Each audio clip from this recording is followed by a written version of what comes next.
Evangelio de Juan, capítulo 15. Vamos a continuar con el discurso del aposento alto y vamos a leer los versículos 18 hasta el capítulo 6, versículo 4. Si el mundo os aborrece, sabed que a mí me ha aborrecido antes que a vosotros. Si fuerais del mundo, el mundo amaría lo suyo, pero porque no sois del mundo, antes yo os elegí del mundo, por eso el mundo os aborrece. Acordaos de la palabra que yo os he dicho: el siervo no es mayor que su señor. Si a mí me han perseguido, también a vosotros os perseguirán. Si han guardado mi palabra, también guardarán la vuestra. Mas todo esto harán por causa de mi nombre, porque no conocen al que me ha enviado.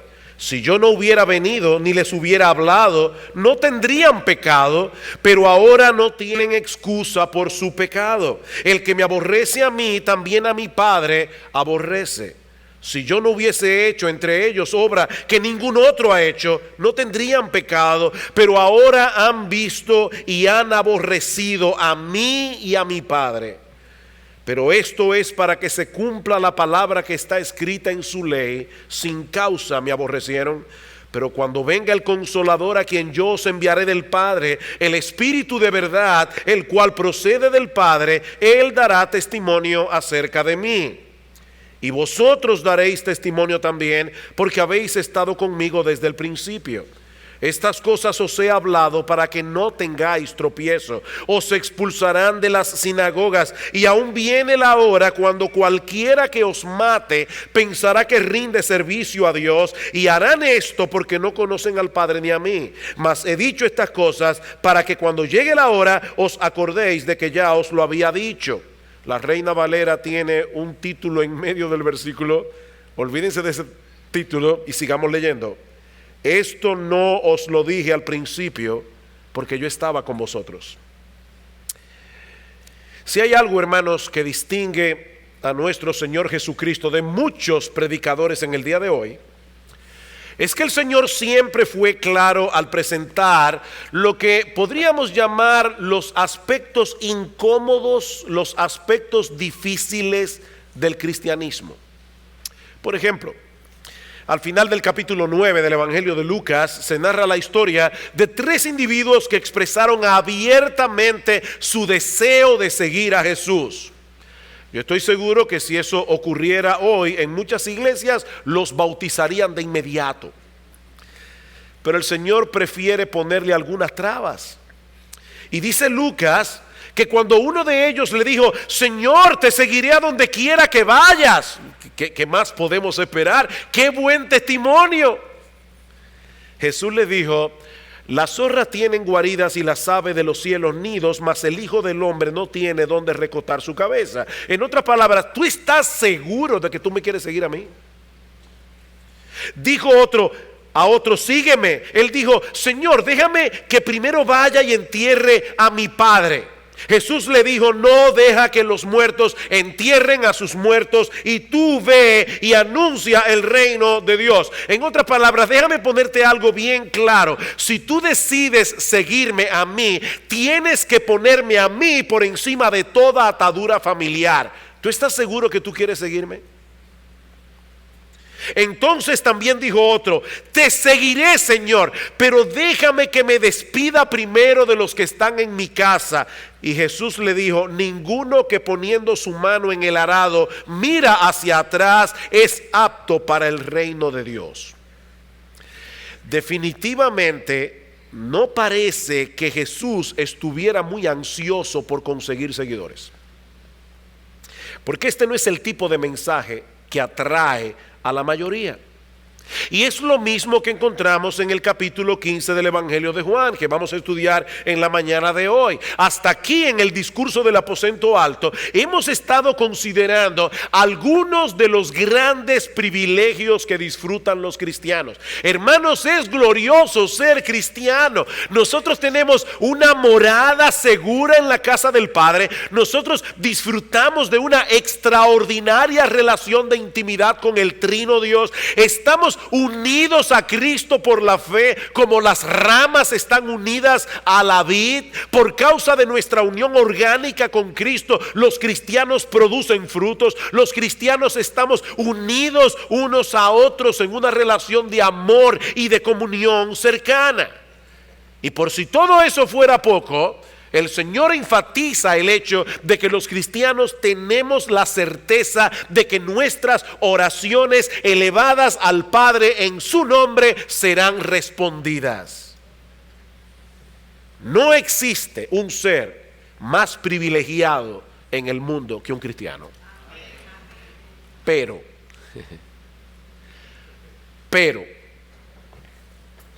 ahora el Señor quiere que consideremos con cuidado la otra cara de la moneda. Porque eso es verdad. Y seguirá siendo verdad cuando terminemos este mensaje. Pero lo cierto es, hermanos, que nosotros vivimos en un mundo hostil, en un mundo que odia, aborrece, persigue, rechaza a los cristianos por causa de nuestra unión con Cristo. Vean una vez más el versículo 18. Si el mundo os aborrece, sabed que a mí me ha aborrecido antes que a vosotros. Y cuidado, hermanos, no debemos leer ese sí condicional como si el Señor estuviera diciendo, supongamos por un momento que el mundo los aborrezca porque existe la posibilidad de que eso ocurra. No, la forma como está escrito el pasaje da por sentado que el mundo nos aborrecerá. Y lo que el Señor quiere explicarnos es ¿por qué? Sí sabemos que en el mundo hay muchos hipócritas que dicen ser cristianos y no lo son. Personas que viven vidas inconsistentes con la fe que profesan creer, y no resulta extraño que atraigan sobre sí el aborrecimiento de las personas que los rodean. Pero no es ese el tipo de caso que Jesús está planteando en este pasaje. Los cristianos que el mundo aborrece son los mismos que él acaba de describir en el pasaje que estudiamos la semana pasada y las semanas anteriores acerca del pámpano que da fruto por el hecho de estar unido a la vid. Los cristianos que el mundo aborrece no son perfectos, pero manifiestan en cierto grado el carácter y la obra de Jesús, y sin embargo son aborrecidos. Ese aborrecimiento no siempre se manifiesta de la misma manera, no siempre se manifiesta en la misma intensidad. Puede ir desde la hostilidad abierta y agresiva hasta el menosprecio, la indiferencia, el aislamiento, pero siempre estará allí. Siempre estará allí, de un modo u otro. Cuando yo me convertí al Señor hace 37 años atrás, a punto de cumplir los 18, había en el barrio un amigo muy cercano. Y cuando digo muy cercano, muy cercano. Todos los días yo llegaba de la escuela y llamaba a mi amigo. Por 7 años íbamos juntos al tenis, íbamos juntos a fiestas, hacíamos todo juntos hasta que yo me convertí. Y yo recuerdo que una tarde estábamos sentados en la galería de mi casa y yo comencé a predicarle el evangelio. Allí mismo me detuvo en seco. Y a partir de ese momento nunca más lo volví a ver. Así de radical. Nunca más lo volví a ver. Por supuesto, hermanos, eso no es nada en comparación con lo que están sufriendo muchos de nuestros hermanos en otras partes del mundo. Pero eso es parte del aborrecimiento del que Jesús nos está hablando aquí. Ahora, ¿por qué los inconversos aborrecen a los creyentes? ¿Qué es lo que provoca ese tipo de reacción en contra de los cristianos? Y la respuesta de Cristo es vuestra identificación conmigo. Todo nuestro problema con el mundo es nuestra identificación con Jesús. Vean otra vez el versículo 18. Si el mundo os aborrece, sabed que a mí me ha aborrecido antes que a vosotros. Si fuerais del mundo, el mundo amaría a los suyos, pero porque no sois del mundo, antes yo os elegí del mundo, por eso el mundo os aborrece. Acordaos de la palabra que yo os he dicho. El siervo no es mayor que su Señor. Si a mí me han perseguido, también a vosotros os perseguirán. Si han guardado mi palabra, también guardarán la vuestra. El Señor vuelve a traer aquí a colación algo que él había dicho a sus discípulos en el contexto del lavamiento de los pies. Recuerdan en Juan capítulo 13 versículo 16. Y es que el discípulo no puede ser mayor que su maestro. Si Jesús había asumido el papel de un siervo al lavar los pies de los discípulos durante la última cena, nosotros deberíamos asumir esa misma actitud de humildad, de servicio, pero ahora Cristo está aplicando ese mismo principio en otra situación. Mis hermanos, si nuestro Rey y Señor sufrió el desprecio del mundo, al punto de ser clavado injustamente en una cruz, ¿por qué pensamos que vamos a recibir de ese mismo mundo un trato diferente? ¿Por qué? ¿Somos acaso nosotros mejores que Jesús? Si Él llevó una corona de espinas, ¿por qué tú estás esperando una corona de gloria? Dice en Mateo 10:25, si al padre de familia llamaron Belzebú, imagínense, al padre de familia le dijeron endemoniado, al padre de familia le llamaron el príncipe de los demonios. Eso le dijo el mundo a Jesús. Y ahora él se pregunta, ¿cuánto más a los de su casa? ¿Alguna vez te han llamado demonio a ti? Entonces no te quejes, porque a Jesús se lo dijeron. A final de cuentas, mis hermanos, toda esta persecución, todo este aborrecimiento, todo este rechazo, no se trata de nosotros, se trata de Él. No se trata de nosotros, se trata de Él. Cuando nos convertimos al Señor, nos pasamos salvando del enemigo en lo que al mundo respecta. Dice, si ustedes fueran del mundo, el mundo amaría a los suyos, pero yo los elegí del mundo. Ustedes ya no pertenecen al mundo.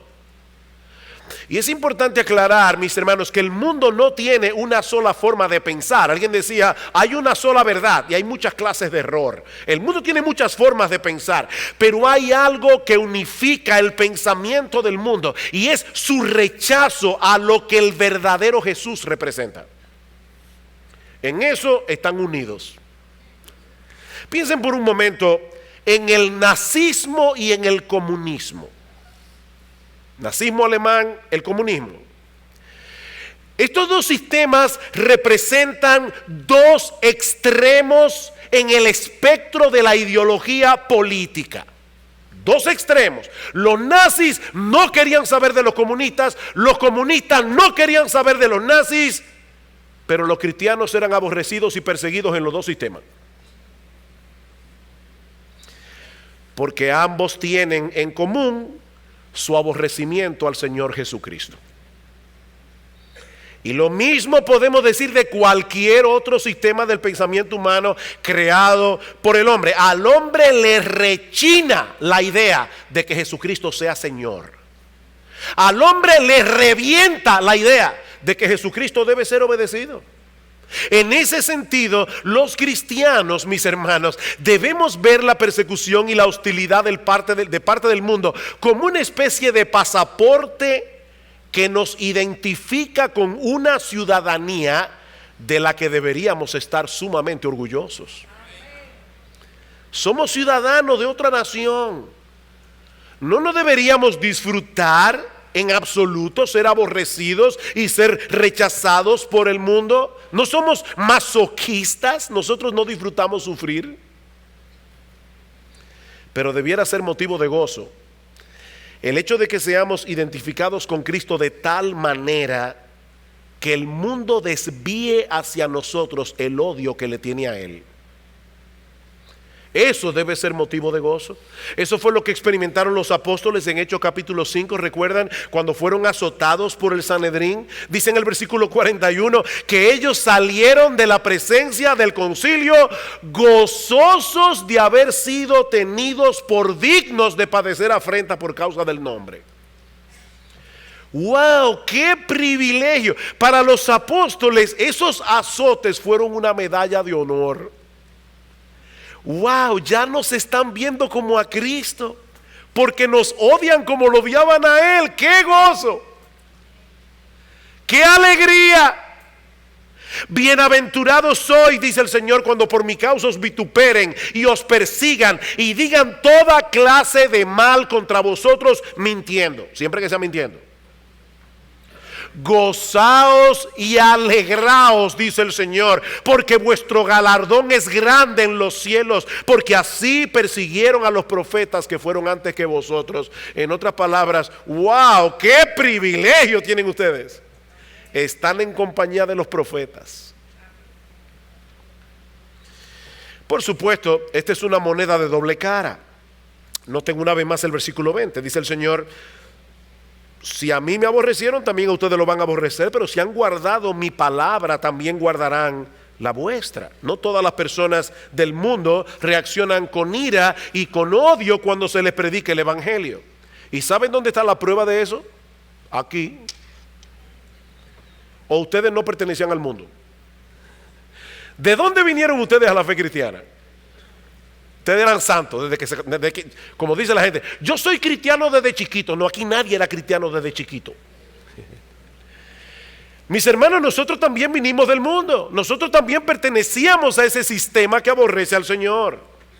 Pero Cristo venció nuestra hostilidad cuando alguien nos predicó el evangelio. Y lo que el Señor está diciendo aquí es: lo mismo va a suceder con otros a través de vuestra predicación. Así como el mundo nos aborrece por causa de Cristo, otros nos escucharán precisamente porque representamos a Cristo. Ahora yo tengo una pregunta. El mundo aborrece a Jesús y nos aborrece a nosotros por nuestra identificación con Jesús. La pregunta es: ¿y por qué el mundo odia a Jesús? ¿Por qué ese odio del mundo contra Jesús? Eso nos lleva a la segunda razón que encontramos en este pasaje. El mundo odia a Jesús porque Jesús expone su pecado. El mundo odia a Jesús porque Jesús expone su pecado. Noten el versículo 21. Mas todo esto harán por causa de mi nombre, porque no conocen al que me ha enviado. Si yo no hubiera venido ni les hubiera hablado, no tendrían pecado, pero ahora no tienen excusa por su pecado. Este pasaje puede dar la impresión de que Jesús está diciendo que si Él no hubiera venido al mundo a hablar la palabra de Dios, y si Él no hubiera hecho en el mundo los milagros que Él hizo, los hombres no serían culpables de pecado. Eso es lo que parece que el texto dice. Pero es obvio que eso no es lo que Él quiere decir, mis hermanos. Porque fue precisamente para salvar al hombre de sus pecados que Jesús vino al mundo. Así que el mundo era pecador antes de que Jesús viniera. No fue la venida de Jesús lo que hizo al mundo ser pecador, pero la venida de Cristo hace al hombre mucho más culpable de un pecado en particular. La venida de Cristo al mundo hace al hombre mucho más culpable de un pecado en particular, el pecado de no conocer a Dios el Padre, a pesar de haber tenido una revelación tan espectacular a través de Jesús. ¿Cuál es el pecado? El pecado de seguir rechazando a Dios el Padre, de no conocer a Dios el Padre, a pesar de haber tenido en Jesús una revelación tan espectacular. El hecho de que el mundo no conoce a Dios es un pecado. El hecho de que el mundo no conoce a Dios es un pecado. ¿Saben por qué? Porque Dios se ha revelado al hombre en una forma muy clara y contundente, pero el hombre ha decidido rechazar pecaminosamente esa revelación. Es a eso que se refiere Pablo cuando dice en Romanos capítulo 1 versículo 18 que la ira de Dios se revela desde el cielo contra toda impiedad e injusticia de los hombres que detienen con injusticia la verdad. ¿Cuál verdad? Dice Pablo, porque lo que de Dios se conoce les es manifiesto, Dios se lo manifestó, su eterno poder, su deidad, se hacen claramente visibles por medio de las cosas hechas, de modo que no tienen excusa. El hombre no tiene excusa. Hay personas que tal vez nos visitan en la mañana de hoy, por primera vez. Tal vez tú nunca has estado en este edificio. Yo estoy completamente seguro que si yo te dijera en esta mañana, mira, tú no lo sabes, pero tú estás hoy sentado en una de las grandes maravillas de la creación. Porque aquí donde tú ves este edificio, nadie lo hizo. Este edificio se hizo solo. A través de millones y millones y millones de años, la lluvia, el viento, terremotos, fueron moviendo los materiales.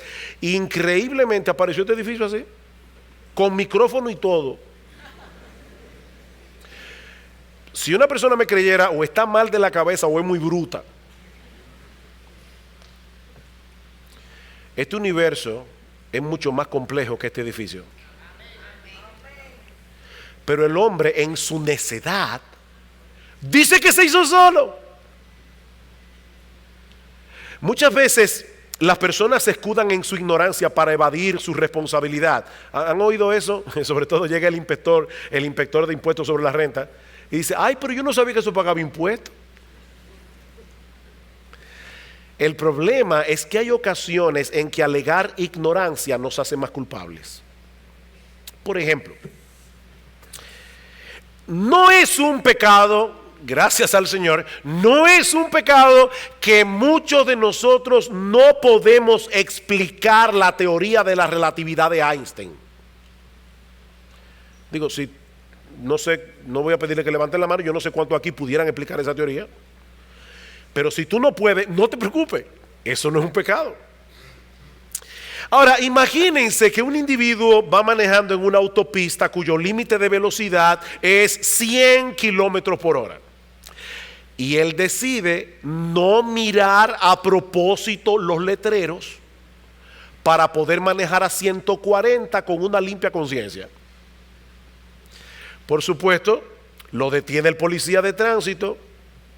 ¿Ustedes creen que ese policía lo va a dejar libre bajo el alegato de que él ignoraba el límite de velocidad? No, porque si él iba manejando por la autopista, él debió poner atención a las señales que indicaban el límite de velocidad. Bueno, lo que Pablo está diciendo en Romanos capítulo 1 es que ese es el problema del hombre con la justicia de Dios. Las señales de la existencia de Dios fueron colocadas en todo el universo que Él creó para revelar su gloria, para dejar al hombre sin excusa, dice Pablo. Pero ahora vino Cristo al mundo y trajo una luz mucho más brillante todavía. Y esa venida de Cristo al mundo hace más inexcusable el pecado del hombre de no conocer a Dios. En otras palabras, esa ignorancia de Dios siempre ha sido pecado desde que Adán y Eva se rebelaron en el huerto del Edén. Pero después de la venida de Cristo, que es la perfecta revelación de Dios, la culpabilidad humana aumenta porque nunca antes el mundo había decidido pasar por alto una luz tan brillante. Dice en Juan capítulo 3, esta es la condenación, que la luz vino al mundo, la luz vino al mundo, y en los hombres amaron más las tinieblas que la luz, porque sus obras eran malas, porque todo aquel que hace lo malo aborrece la luz y no viene a la luz para que sus obras no sean reprendidas. Hermanos, la luz de Cristo es tan brillante, la luz de Cristo es tan pura que hace más evidente el pecado del mundo. De manera que los hombres Solo tienen dos opciones cuando se enfrentan con Jesús. Dos. O vienen a Él en arrepentimiento y fe, buscando el perdón de sus pecados, o lo aborrecen con todas sus fuerzas. Y por supuesto, al aborrecer a Jesús, también están aborreciendo al Padre que lo envió. Versículo 23. El que me aborrece a mí, también a mi Padre aborrece. Si yo no hubiese hecho entre ellos obras que ningún otro ha hecho, no tendrían pecado, pero ahora han visto y han aborrecido a mí y a mi Padre. Ya Jesús les había dicho en Juan capítulo 14 versículo 6 que nadie puede ir al Padre si no es a través de Él. Pero ahora Él está diciendo algo más contundente. El que ama a Jesús ama al Padre. El que aborrece a Jesús aborrece al Padre también. Los líderes religiosos en el tiempo del Señor pretendían conocer a Dios. Sin embargo, cuando vino Jesús de parte de Dios y para revelar a Dios, lo rechazaron. ¿Cuál es la conclusión lógica? Que en realidad no conocían a Dios.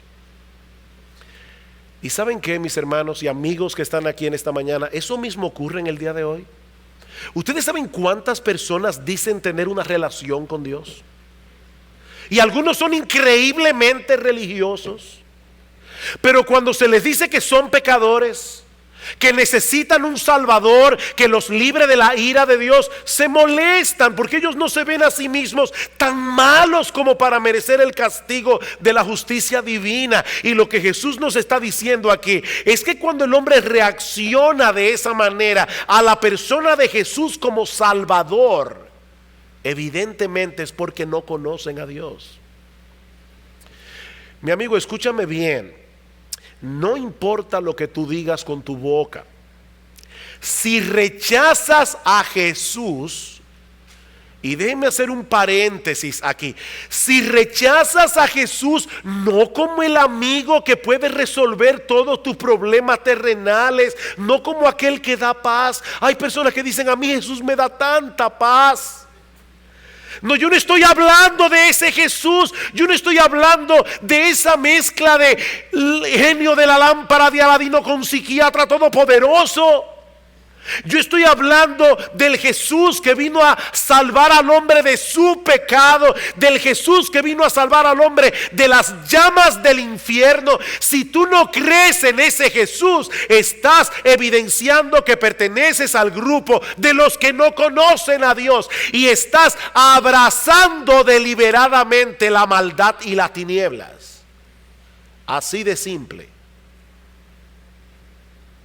Tú estás abrazando de corazón la maldad y las tinieblas. Ese es el pecado del que Jesús está hablando aquí. Mis hermanos, piensen en esto por un momento. Otra vez, ¿cómo es posible odiar a una persona como Jesús? Es comprensible que el nombre de Nerón, de Hitler, de Stalin provoque un profundo rechazo en el corazón. Pero ¿por qué una persona puede odiar a Jesús? Y otra vez, mi amigo, porque puedes estar sentado aquí y decir: no, pero yo no odio a Jesús. No sé, a mí me encanta la persona de Jesús. No, déjame explicarte algo. Es que con Jesús es todo o nada. O sea, si tú no le has entregado completamente, absolutamente tu vida a Jesús, tú odias a Jesús. Porque vuelvo y te repito, con Él no hay términos medios, es todo o es nada. O tú te has entregado a Cristo de corazón en arrepentimiento y fe, o tú eres de los que odian a Jesús. Así de sencillo. Bien, yo vuelvo al punto otra vez. ¿Y por qué una persona puede odiar a Jesús? Porque ama su pecado. Porque ama su pecado.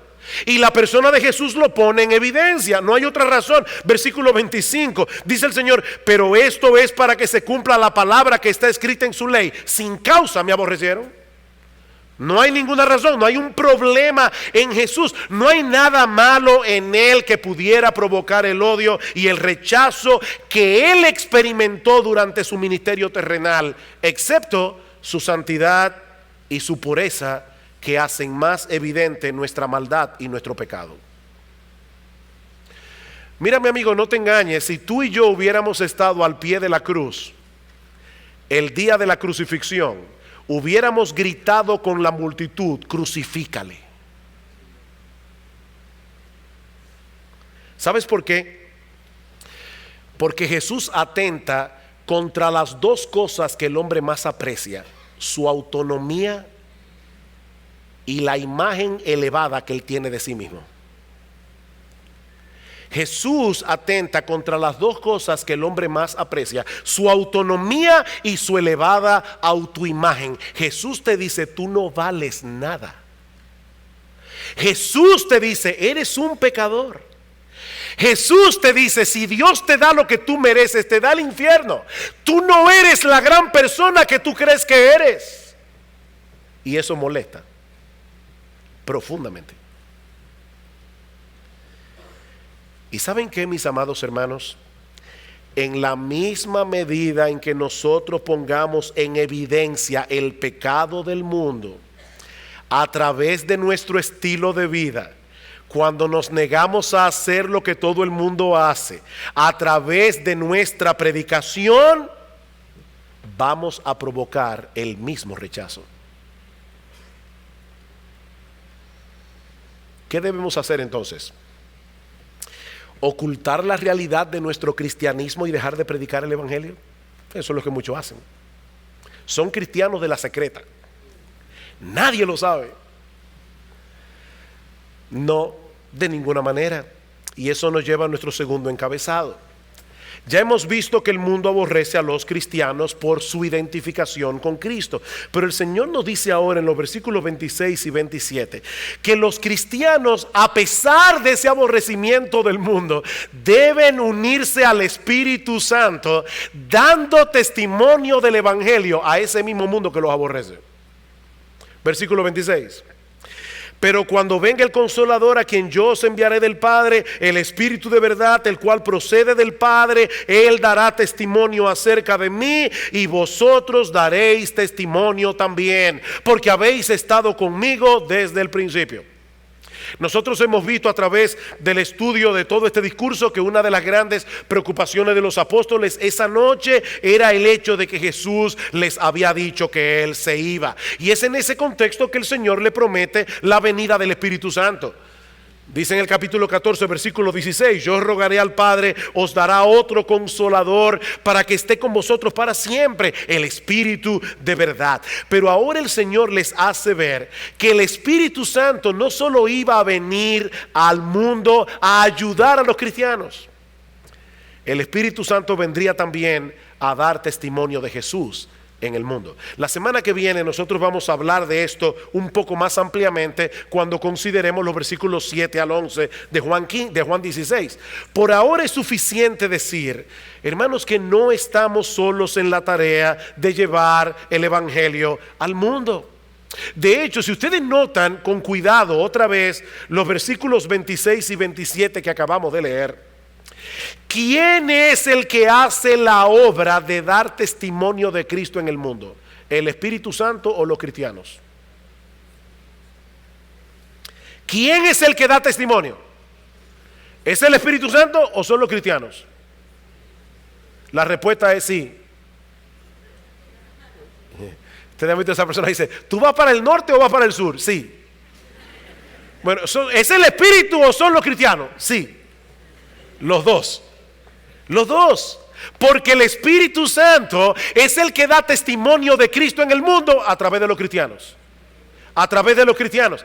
Y es interesante notar la conciencia que tenían los creyentes de la iglesia primitiva de esa obra del Espíritu en medio de ellos. Cuando los apóstoles fueron presentados ante el concilio en Hechos capítulo 5 y los azotaron para que no siguieran predicando en el nombre de Jesús, los amenazaron.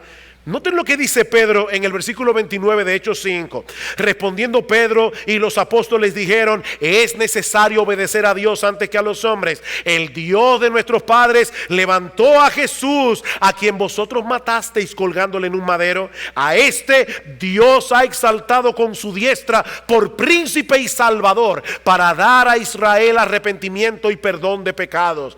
Y nosotros somos testigos suyos de estas cosas, y también el Espíritu Santo, el cual ha dado Dios a los que le obedecen.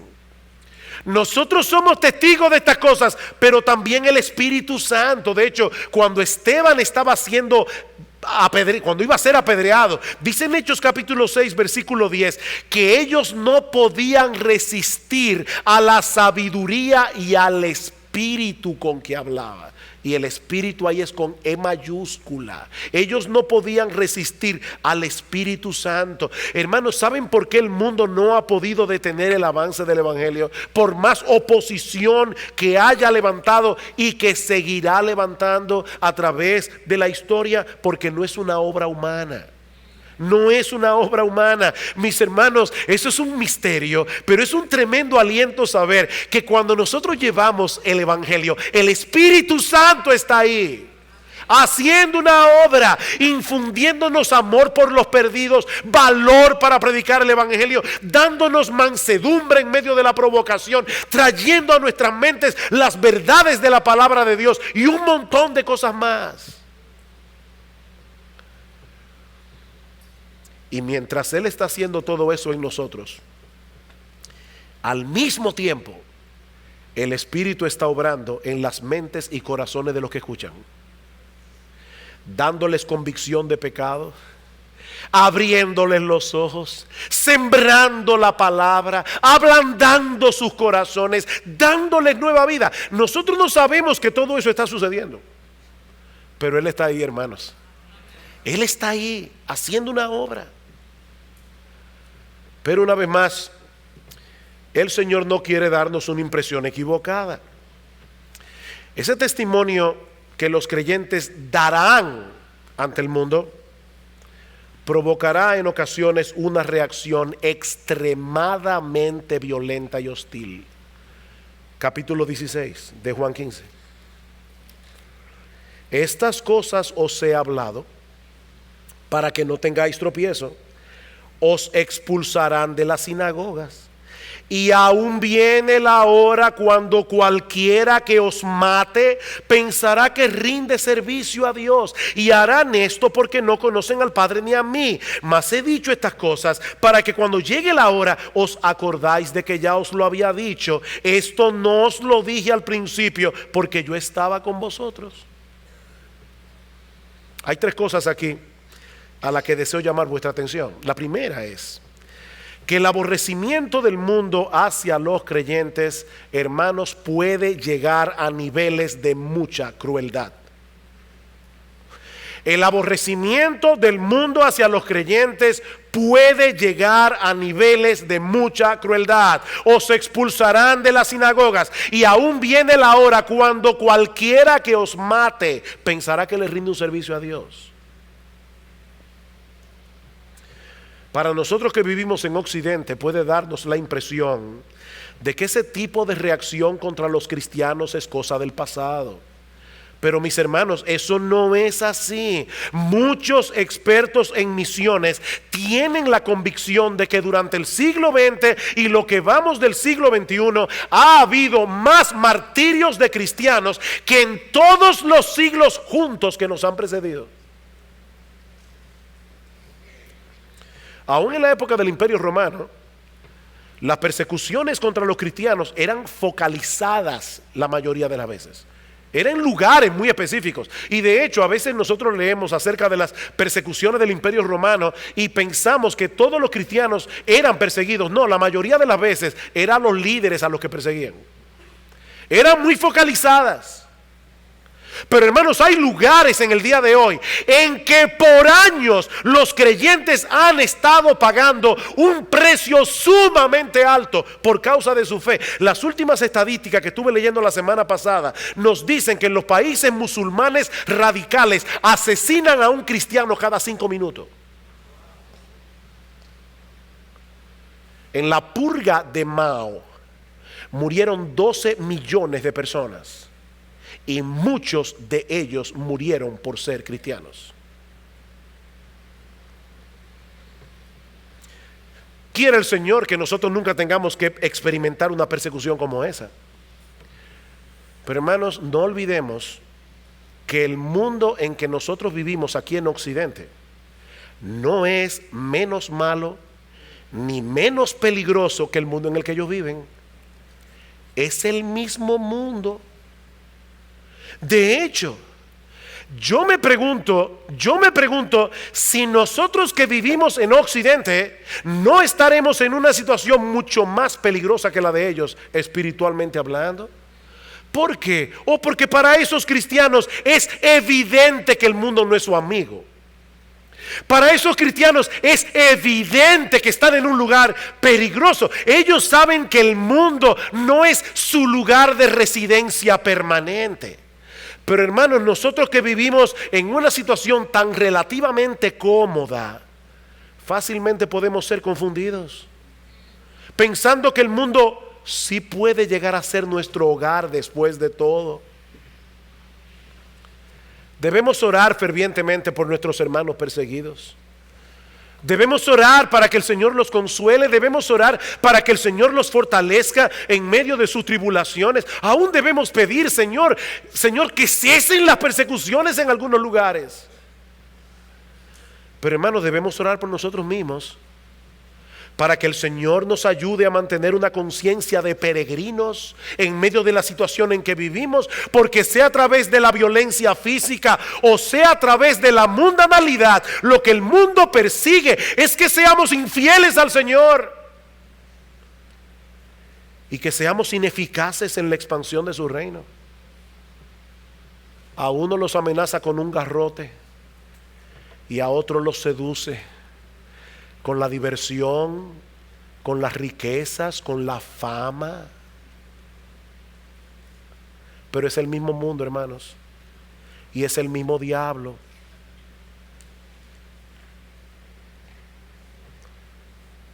Por otra parte, nosotros vemos en este pasaje que la distorsión del pensamiento del mundo es tal que en ocasiones los cristianos serán llevados a la muerte en el nombre de Dios.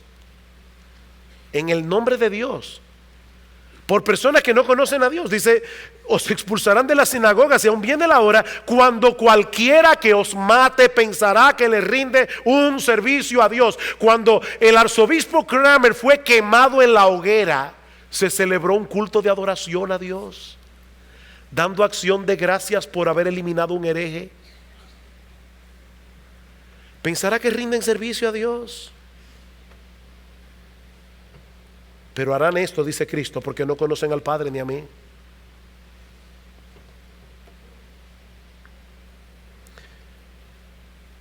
Durante el tiempo de Jesús y los apóstoles, la persecución la levantaron los líderes religiosos de Israel. ¿Recuerdan el testimonio de Pablo? En Hechos capítulo 26 dice que él había llegado a pensar, oigan esto, Pablo había llegado a pensar que era su deber hacer muchas cosas contra el nombre de Jesús de Nazaret, incluyendo encarcelar a los cristianos, forzarlos a blasfemar. Y dice en el versículo 10, y cuando los mataron, yo di mi voto. Ese era Pablo, el gran apóstol Pablo.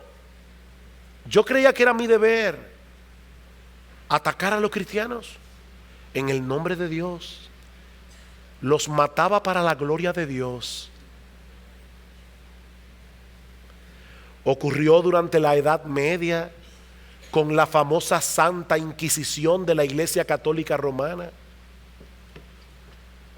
Está ocurriendo en el día de hoy en esos países musulmanes radicales de los que hablábamos hace un momento. En otras palabras, hermanos, la iglesia no había nacido todavía cuando Jesús dijo eso, pero el Señor sabía que la iglesia iba a tener un impacto tal en el mundo que iba a levantar una terrible oposición. Él ya lo sabía.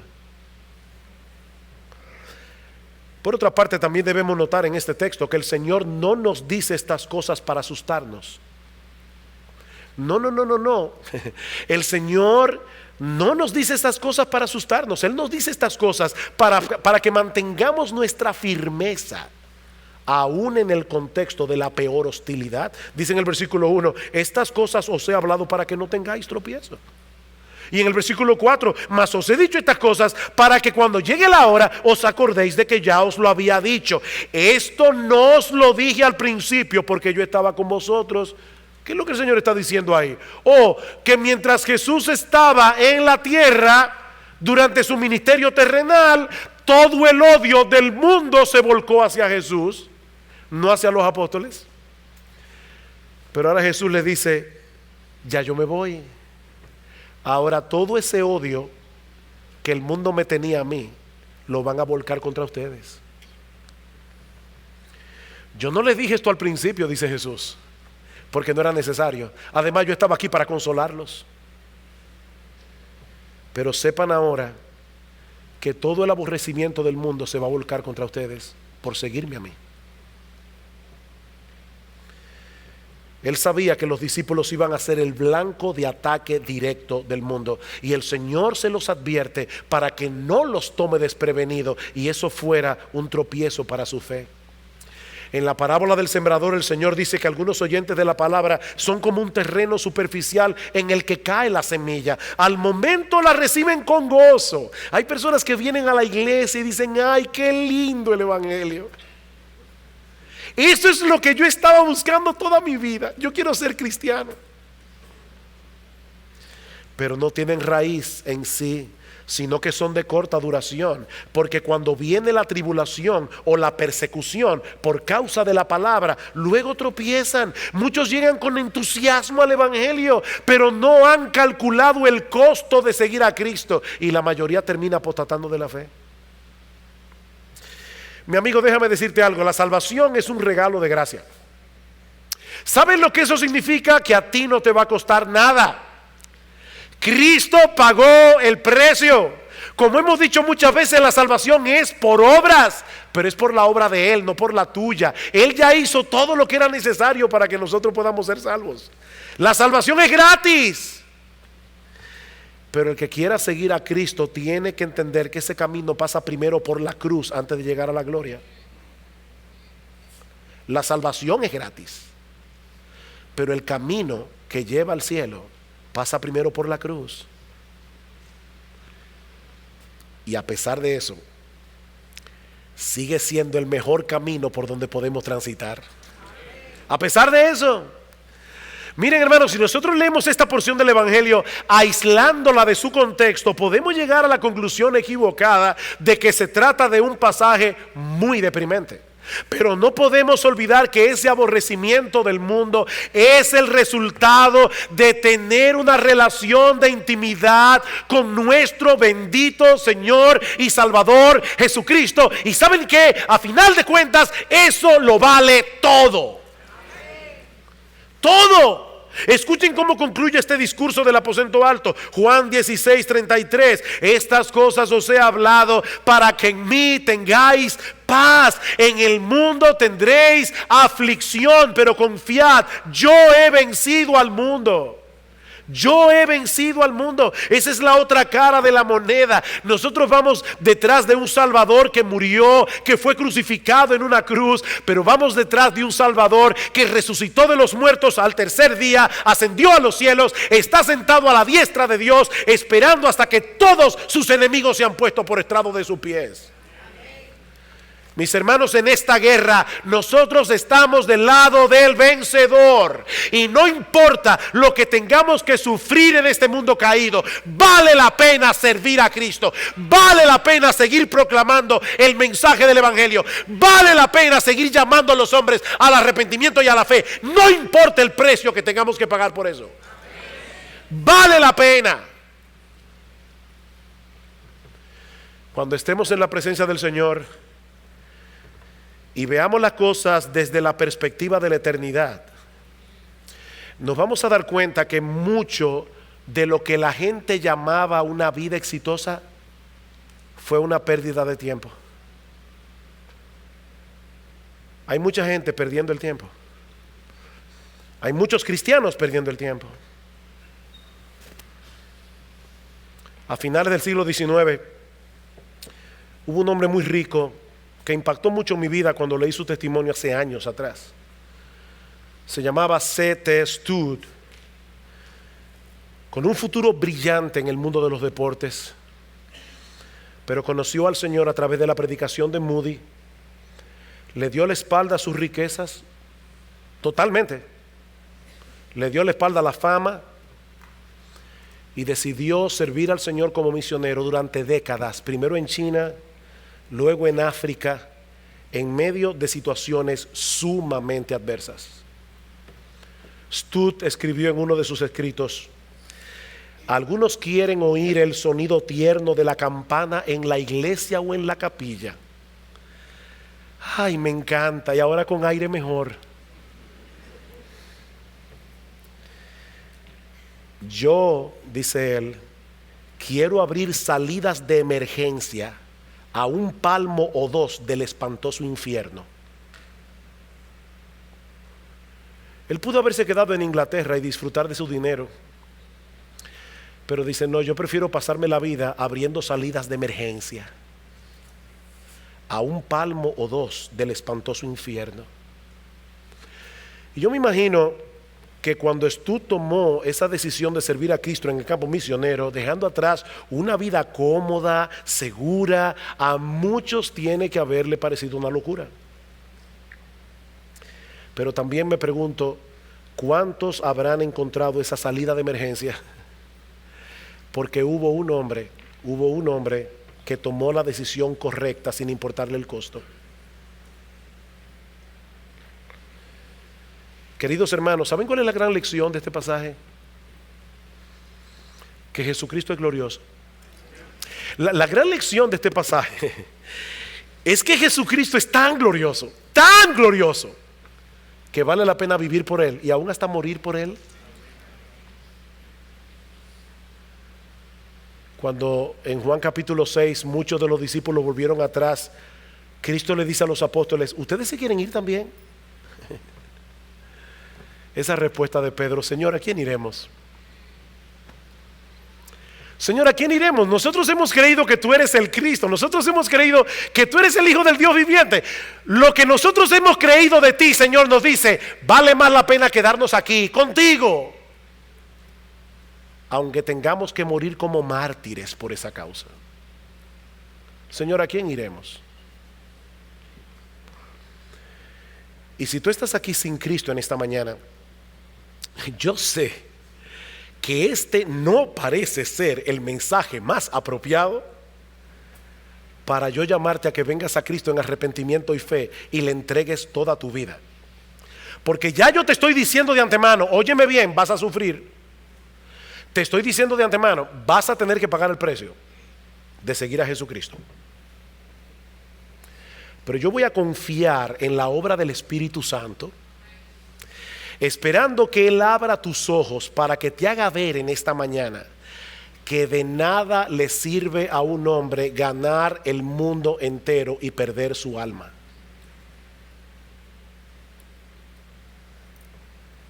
Yo voy a confiar en que el Espíritu Santo te va a abrir los ojos en esta mañana para hacerte ver que Jesucristo es precioso, para hacerte ver que en Él hay perdón de pecados, para hacerte ver que en Él está el don de la vida eterna, para hacerte ver que vale más la pena ser amigo de Jesús y enemigo del mundo que ser amigo del mundo y enemigo de Jesús. Pero recuerda, no se puede estar en los dos bandos al mismo tiempo.